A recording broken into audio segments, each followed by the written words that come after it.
جديد من برنامج على الموجة.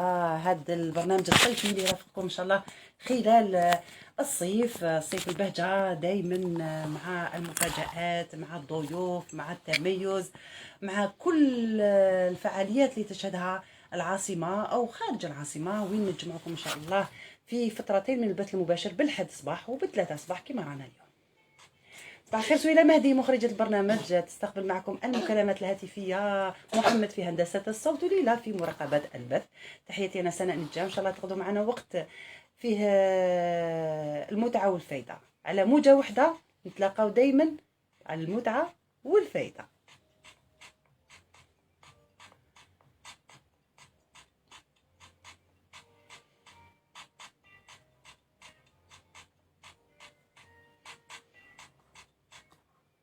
إذا نحيي كامل اللي راهم يسمعونا عبر الساتيليت في كل ولايات الوطن، الوطن الحبيب من الحدادة للحدادة. نحيي كامل اللي راهم يتبعونا أيضا عبر المنصة الإلكترونية الإذاعة الجزائرية راديو الجزائري .دي زاد راديو البهجة.